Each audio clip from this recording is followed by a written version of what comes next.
Hello दोस्तों, मैं हूं उमर सानी और आप मुझे सुन रहे हैं अपने चैनल एक्स मुस्लिम स्पार्टिकस पर।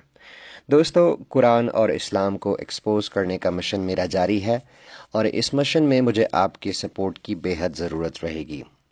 ये सपोर्ट आप मुझे पेट्रियन के ज़रिए और पेपाल के ज़रिए कर सकते हैं। पेट्रियन और पेपाल के लिंक्स आपको पिन कमेंट में और डिस्क्रिप्शन बॉक्स में मिल जाएंगे।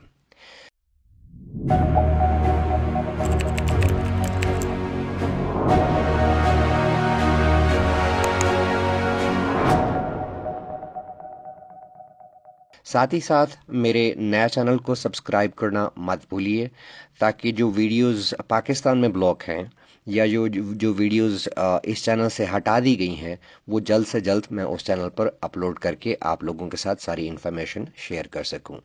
दूसरा, ये इस वीडियो को आखिर तक देखिए और अगर ये वीडियो पसंद आए तो उसको लाइक कीजिए, कमेंट कीजिए और अपने सोशल मीडिया और सोशल सर्कल्स में शेयर करना मत भूलिए।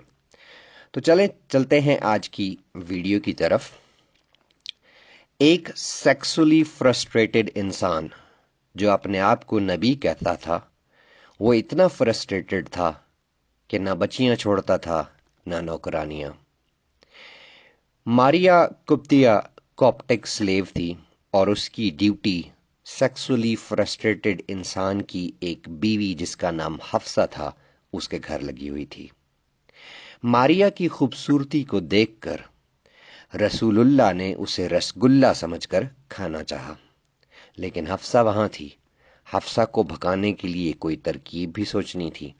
तो तरकीब ये सूझी उसने कि हफ्सा, वो तुम्हें ना तुम्हारा बाप बुला रहा है।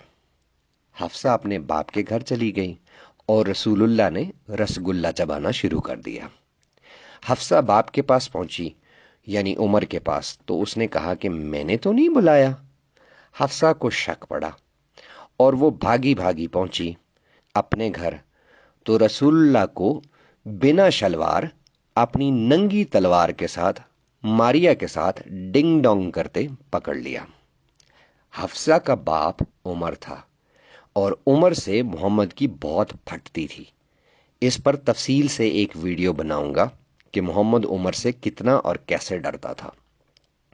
उमर के डर से मोहम्मद ने कसम खाई कि वो आज के बाद मारिया की नहीं मारेगा। लेकिन कुछ ही देर बाद अल्लाह मियाँ मदद को आ पहुंचे। कुरान की आयत जो सूरह तहरीम यानी सूरह नंबर 66 है, उसकी आयत नंबर और 1 और 2 उतार दी। इसका तर्जमा मैं आपको पढ़ के सुना देता हूँ। ऐ पैगंबर, जो चीज खुदा ने तुम्हारे लिए जायज की है, तुम उससे किनारा कशी क्यों अख्तियार करते हो, यानी उसको क्यों हराम करार देते हो अपने ऊपर। क्या तुम अपनी बीवियों को खुश करने के लिए ये सब करते हो? और खुदा बख्शने वाला मेहरबान है। खुदा ने आपके लिए आपकी कस्मों का कफ़ारा मुकर्रर कर रखा है और खुदा ही तुम्हारा कारसाज है और वो दाना और हिकमत वाला है। मॉडर्न मुस्लिम्स और मुस्लिम अपोलोजिस्ट्स मेंटल जिम्नास्टिक करवाते हुए कहते हैं कि नहीं नहीं, हमारे हजूर तो एक खास किस्म का हनी यानी शहद खाते थे, जिससे उनके मुंह से बदबू आती थी, और आयशा ने भी ये शिकायत की थी कि ये शहद ना खाया करें, आपका मुंह भास मार रहा होता है। एक तरफ तो कहते हो कि मोहम्मद की टट्टी भी सीके के परफ्यूम से भी ज्यादा खुशबू वाली थी, और दूसरी तरफ ये कहते हो कि मोहम्मद के मुंह से बदबू आती थी। अब जरा देखते हैं कि मोहम्मद ने अपने ऊपर जो चीज हराम की थी, क्या वो वाकई शहद था या कोई और चीज थी। अगर अल्लाह ने एक चीज हलाल की हुई थी, तो नबी ने अल्लाह के हुक्म की नाफरमानी करते हुए अपने इरादे से खुद उसको कैसे हराम कर लिया। यहाँ ये सवाल बनता है। दूसरा सवाल ये है कि दुनिया में कहीं भी कोई भी ऐसा हनी या शहद दिखा दें जिसके खाने से मुंह से बदबू आती हो। क्या ये काम यानी अल्लाह के हुक्म की नाफरमानी محمد کی غلطی سمجھا جائے؟ لیکن تم تو کہتے ہو کہ نبی کبھی غلطی نہیں کر سکتا۔ اگلا سوال یہ اٹھتا ہے کہ قرآن کی کوئی ایسی ایک آیت بتا دیں جس میں نبی کو یہ اختیار یعنی رائٹ دیا گیا ہو کہ وہ اللہ کی حلال یا حرام کی ہوئی چیز کے اگینسٹ کام کر سکتا ہے۔ اگلا سوال یہ ہے کہ اگر نبی کی غلطی تھی تو کوئی ایک ایسی آیت یا حدیث بتا دیجئے جس میں نبی نے اپنی غلطی پر معافی مانگی ہو۔ ویسے تو قرآن میں بہت ساری ایسی آیتیں ہیں جو حلال کو حرام کرنے والوں کے لیے سخت سزا اور سخت قسم کی دھمکیاں سنائی دیتی ہیں۔ ان آیتوں میں سیمپل کے طور پر سورہ مائدہ کی آیت 87 اور سورہ یونس کی آیت نمبر 59، ان کا ترجمہ میں آپ کو پڑھ کے سنا دیتا ہوں۔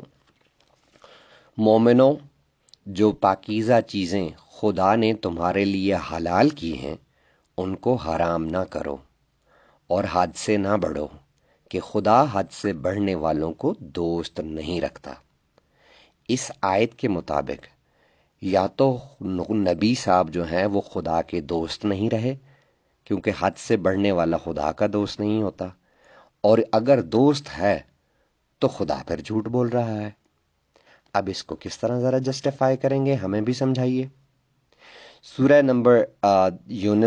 یونس کی آیت نمبر 59، اس میں لکھا ہے، کہو کہ بھلا دیکھو تو خدا نے تمہارے لیے جو رزق نازل فرمایا ہے تم نے اس میں سے بعض کو حرام ٹھہرا دیا اور بعض کو حلال۔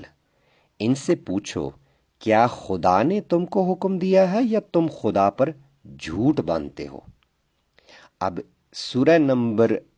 سورہ یونس کی آیت نمبر 59 کے مطابق محمد نے خدا پر جھوٹ باندھا ہے۔ اب آپ اس کو کس طریقے سے جسٹیفائی کریں گے؟ آپ کے سارے مسئلے میں خود حل کر دیتا ہوں۔ آپ کا مسئلہ میں خود آپ ہی کی تفسیر جلالین سے حل کر دیتا ہوں کہ اصل معاملہ کیا تھا۔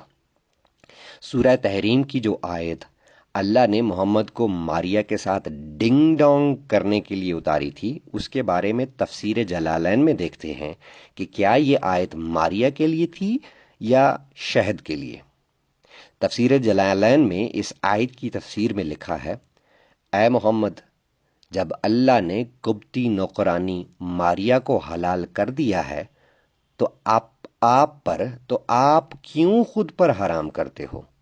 جب حفصہ کے گھر میں انہوں نے ماریا پر ہاتھ ڈالا اور حفصہ تب گھر پر نہ تھی، لیکن واپس آ کر اس نے دیکھ لیا تو حفصہ یہ دیکھ کر اپسٹ ہو گئی کہ اس کے ہی گھر میں اس کے ہی بستر پر یہ سب کچھ ہو رہا ہے۔ اس پر محمد نے کہا کہ آج کے بعد یہ مجھ پر حرام ہے۔ کیوں حرام قرار دے رہے ہو؟ کیا صرف بیویوں کو خوش کرنے کے لیے؟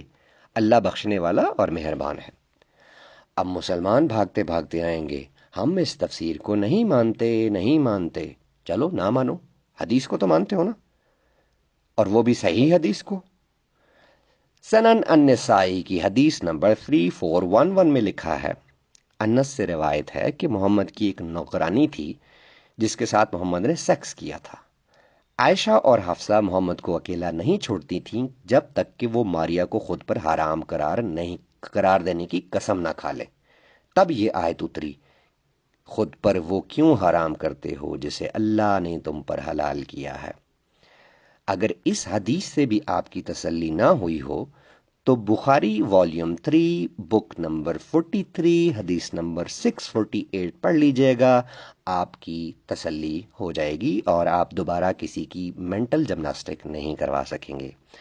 پیارے دوستو، آج کے لیے اتنا ہی، ملیں گے کسی اور ویڈیو میں کسی اور ٹاپک کے ساتھ۔ آخری میسج، اسلام چھوڑیں، انسان بنیں۔